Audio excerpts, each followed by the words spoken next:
Hola, somos estudiantes de la Universidad Nacional Mayor de San Marcos y venimos a explicar el efecto de la concentración del aglutinante, temperatura de la solución aglutinante y tiempo de aglomeración en la granulación húmeda.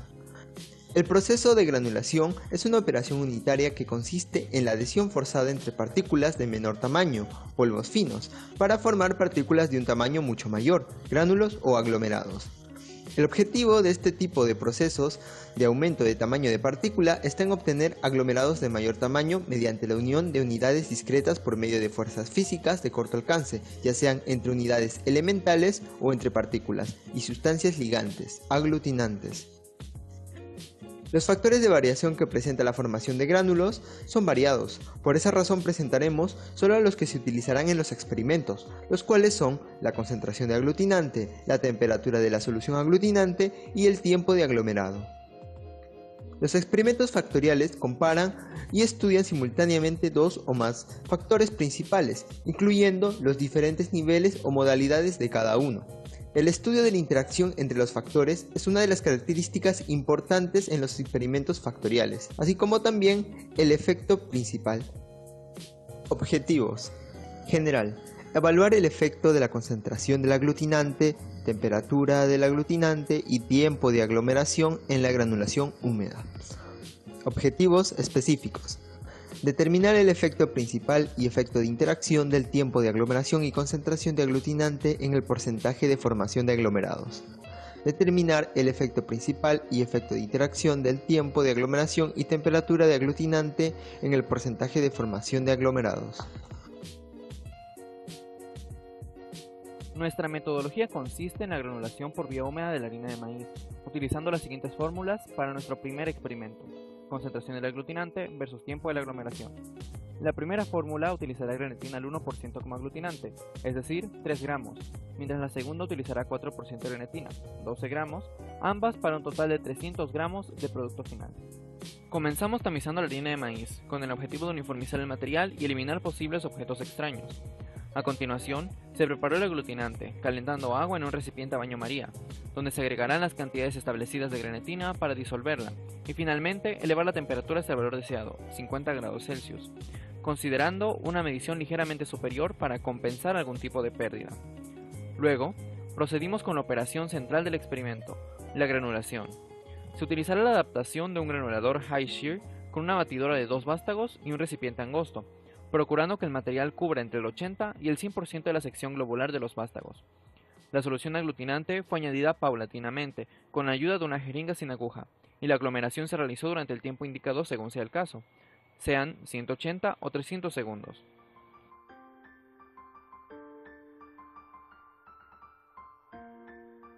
El producto de esta granulación fue sometido a un tamizado húmedo, vertiendo el mismo en un tamiz de 0,2 milímetros, aproximadamente, a través de cuyos agujeros debe pasar la mayor cantidad de material posible. Después, el material húmedo que atravesó el tamiz fue secado en un horno eléctrico a 65 grados Celsius durante 10 minutos. Finalmente, se sometió este producto seco a una molienda, con ayuda de un molino de mano, para uniformizar los aglomerados obtenidos durante la granulación. Para obtener los resultados, se efectuó la adaptación de una prueba granulométrica descrita en la farmacopea USP40 para evaluar la distribución del tamaño de partícula por tamizado analítico, y así determinar qué porcentaje de las partículas de cada muestra vio aumentado su tamaño. Nuestras muestras fueron de 50 gramos, de acuerdo con el rango de entre 25 y 100 gramos establecidos en la farmacopea. En lugar de utilizar múltiples tamices con distintos diámetros de abertura, se usó un único tamiz, a través del cual se hizo pasar el material, con agitación mecánica, en varias repeticiones para separar la mayor cantidad de material granulado posible. Ahora, para nuestro segundo experimento, la metodología es sumamente similar, con dos excepciones. Para comenzar, se utilizó solo una fórmula para el desarrollo de todos los factores de variación, y esta es de grenetina al 1%, de un total de 300 gramos. Por otro lado, la única variación procedimental se dio durante el segundo paso, la preparación del aglutinante. Se preparó el recipiente con agua a baño María y se agregó la cantidad determinada de grenetina.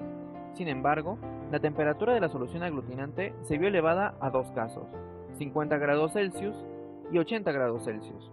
considerando, nuevamente, un margen adicional de 4,5 grados para compensar alguna pérdida de temperatura. Al término del análisis granulométrico se obtuvo dos materiales, una masa granulada, que se vio retenida en el tamiz, y una masa pulverulenta. Es el porcentaje de masa retenida de una muestra de 50 gramos, lo que nos indicará qué tanto material fue granulado, convirtiéndose en los resultados que serán analizados según los factores de variación.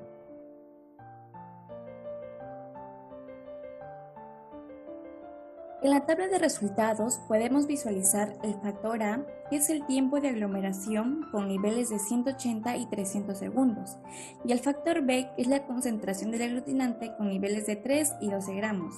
Asimismo, los porcentajes de la masa retenida obtenida en las 3 repeticiones realizadas. En la tabla superior se observa el promedio de cada nivel de los factores, tanto del tiempo como de la concentración.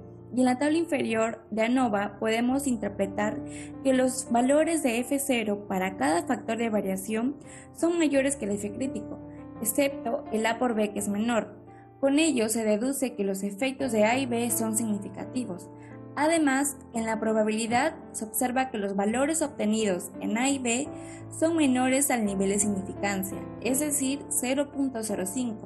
por lo que se infiere que incide o tiene efecto en la variable de respuesta, y el que influye o predomina más es la concentración, es decir, el factor B. A esto también se puede añadir que no hay interacción entre el factor A por B, es decir, actúan de forma independiente.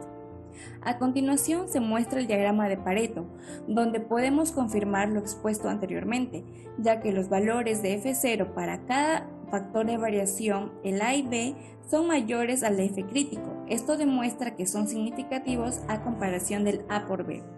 Aquí se observa la gráfica factorial de interacción A por B y B por A, que se diferencia por la posición que están en el eje X, y se comprueba una vez más que no hay interacción, ya que las líneas resultan paralelas. En la siguiente gráfica de efectos principales nos demuestra que el que tiene mayor incidencia es el factor B. Y en la gráfica de superficie se aprecia cómo a medida que aumenta la concentración del aglutinante, también aumenta el porcentaje de masa granulada, y de la misma forma sucede al aumentar el tiempo de aglomeración. Y por último, en la representación geométrica se visualiza cómo a un nivel alto del factor A y B se obtiene un mayor porcentaje de masa granulada, que a su vez garantiza la fluidez. Discusión. Los resultados del experimento 1 dejaron que entre el tiempo de mezclado y la concentración del aglutinante, este último es el factor más importante en esta operación unitaria, y esto se puede corroborar en los siguientes artículos de investigación. En el primero, se explica que a medida que se aumenta la concentración del aglutinante, habrá un aumento del tamaño de la partícula formada, lo que a su vez mejora las propiedades de flujo de estas. En el artículo número 2 se detalla que a una mayor concentración del aglutinante se dará un incremento en la formación de puentes sólidos.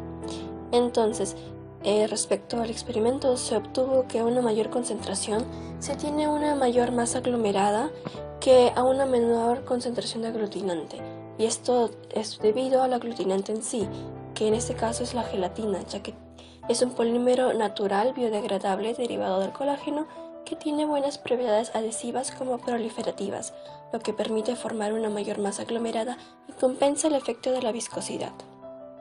Experimento 2. En esa foto se observan los pesos que se tomaron de la masa granulada en el primer, segundo y tercer intento.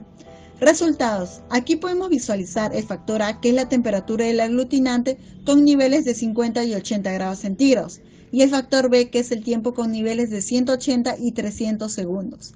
Asimismo, los porcentajes de la masa retenida obtenida en las 3 repeticiones realizadas. Tabla de ANOVA. En la parte superior se observa el promedio de cada nivel del factor, tanto de la temperatura como del tiempo. Y en el inferior podemos interpretar que los valores F0 para cada factor de variación son mayores que el F crítico, excepto el A por B, que es menor. Con ello se deduce que los efectos de A y B son significativos. Además, en la probabilidad se observa que los valores obtenidos en A y B son menores al nivel de significancia, 0,05, por lo que se infiere que incide o tiene efecto en la variable respuesta, y el que influye o predomina más es la temperatura, factor A. A esto también se puede añadir que no hay interacción entre el factor A por B, es decir, actúan de manera independiente. Ahora, Este diagrama de Pareto podemos confirmar lo expuesto anteriormente. Los valores F0 para cada factor de variación, el A y B, son mayores al F crítico. Esto demuestra que son significativos. Aquí se observa la gráfica factorial, gráfica de líneas de interacción A por B y B por A, que se difieren por la posición que están en el eje X. Se comprueba una vez más que no hay interacción, las líneas resultan paralelas. En la gráfica de cada factor nos demuestra que quien incide más es el factor A. En la gráfica de superficie se aprecia cómo a medida que aumenta la temperatura del aglutinante, también aumenta el porcentaje de masa granulada, y de la misma forma sucede al aumentar el tiempo de aglomeración. Y por último, en la representación geométrica se visualiza cómo a un nivel alto del factor A y B se obtiene un mayor porcentaje de masa granulada, que a su vez garantiza fluidez. Discusión. En el experimento número 2 se evaluó la influencia de dos factores, la temperatura del aglutinante y el tiempo de mezclado. En los resultados se halló que el factor decisivo en esta operación unitaria era la temperatura del aglutinante. Esto se puede corroborar en el siguiente artículo de investigación sobre la evaluación del efecto de la temperatura y el tiempo de calentamiento en la capacidad aglutinante de dos tipos de almidones para la formulación de comprimidos orales de Eder Estuardo Flores, en el que menciona que a medida que incremente la temperatura del aglutinante va a haber una disminución en su viscosidad, lo que permite que éste actúe con una mayor fluidez y permita formar una mayor masa aglomerada. Conclusiones. Se determinó que el efecto principal en el porcentaje de formación de aglomerados fue la concentración del aglutinante, con una probabilidad menor que el 0,05, y se determinó que no hubo un efecto de interacción entre el tiempo de aglomeración y concentración de aglutinante, ya que la probabilidad resultó ser mayor al 0,05. Se determinó que el efecto principal en el porcentaje de formación de aglomerados fue la temperatura del aglutinante, ya que su probabilidad fue mucho menor que el 0,05, y se determinó que no hubo efecto de interacción entre el tiempo de aglomeración y la temperatura del aglutinante, ya que la probabilidad resultó ser mayor que el 0,05.